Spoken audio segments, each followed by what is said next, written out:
Welcome to the fifth and final step of the MCC, the results. We're on the first tab, the compensation summary tab.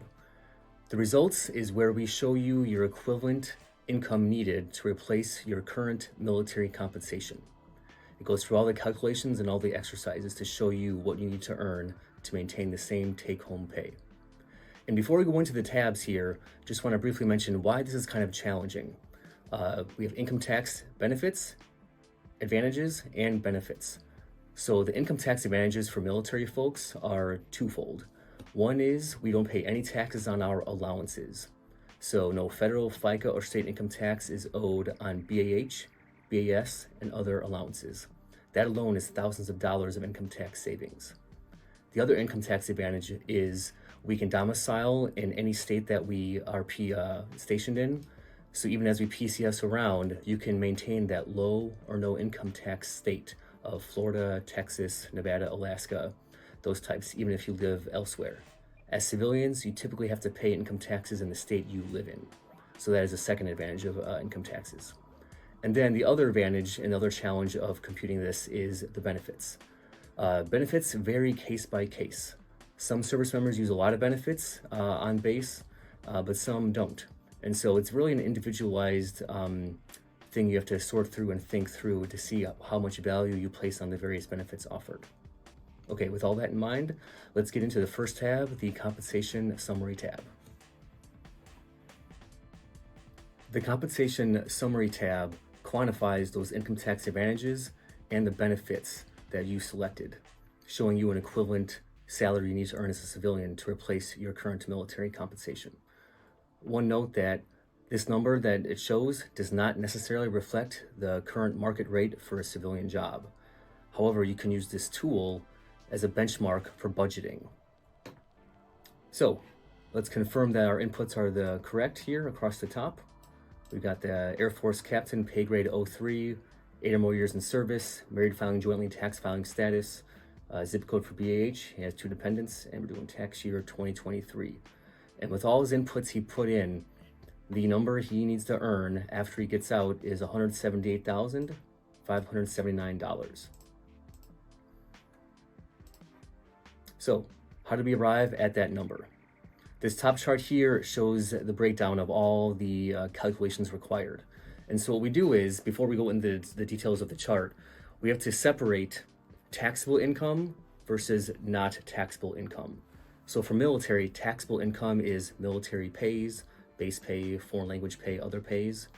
Other sources of income typically, like a spouse's job, a second job you have, rental real estate, that kind of thing.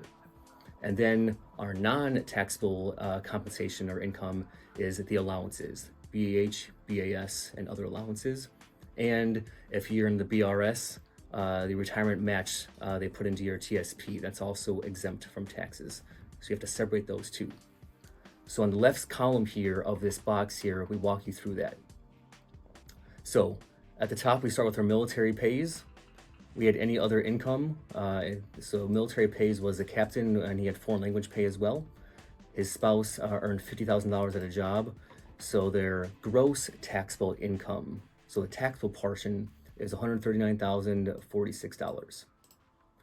Then we apply income taxes to that. And those income taxes are federal and FICA, and then whatever state you're domiciled in. In this case, they're in Florida, which has no state income tax. So applying federal and FICA to this $139,000, we've got $21,000 and change in taxes. So we subtract those out. Once we do that, then we add the allowances and retirement match, those two things that are not subject to income tax. So we subtract the taxes, we add military allowances, and then we add the retirement match, again, BRS only. And so we do all the math on this, we come out to a family net income of $160,784. So that's what this captain and his spouse are earning right now after paying income taxes. So to earn that same $160,000 as a civilian, we go to the right half of the chart here and we do the same exercise here. And note that all the amounts in the black or dark gray text, those are the same amounts as before. Those are quantified amounts that we already inputted. And so the only thing we can change is this one at the very top, this military replacement income. So the compensation mastery tool does all the math on this kind of in reverse order from the left side. So on the right side, it calculates your required military income to replace, or sorry, your civilian income to replace your military income. And then you add back in spouse income, do all these other things here. So again, here it's important to separate out the taxable parts of the income from the not taxed parts. Here, we assume that whatever civilian job you have is going to be subject to income tax. That's how it typically goes. We have the same other income of $50,000. And if you are retiring, this captain is not, but if you're staying in for 20 or more years, you add in your retirement income, which is also subject to federal tax, not FICA tax, but federal tax. So that's why it's up here above the tax line.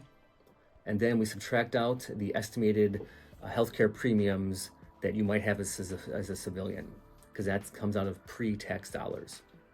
And then at the lower half, we take out the taxes from that top part, and we add back in VA disability if you have any. This captain does not, but VA disability is not subject to any income tax. And then we also add or subtract the military taxable benefits that you valued, that you put in. So let's go line by line through this. On the very top is the number that the MCC calculated, $178,579. We have the other income. It's the same as before, your spouse's income. And then military retirement, in this case, we have $0. And here, the estimated healthcare premiums, these are the ones that the captain put in for medical, dental, and vision. And again, those are only the premiums part, not the out-of-pocket expenses. Because premiums are pre-tax dollars. They go straight from your employer to your health insurance provider. So this gives the civilian family gross income of $222,879. From here, we apply taxes to this number. In this case, the taxes are federal FICA, but then DC taxes because the captain wants to live in Washington, DC. So before it was Florida tax, which is zero. But here, we have to apply DC state tax, because that's where he wants to live. We add back in any VA disability. He does not have any. And then we subtract out, lastly, the taxable benefits, which are your healthcare out-of-pocket costs and the other benefits you may have inputted. That results in the same family net income of $160,785. So that's the idea here with this top chart, these two columns of information, is showing you step-by-step the pre-tax versus taxable amounts and how they break down, and how you need to earn a lot more than you might think you need to in order to retain the same net income as a civilian. Feel free to run the tool multiple times to get a feel for various benefits you might put in, various states you might move to, DC versus California versus New York versus Illinois versus wherever. Each will result in a different number because of those different taxes at the state level. Okay, I'll pause the video now and I'll start a new video for the lower half of this section to make it easier to digest.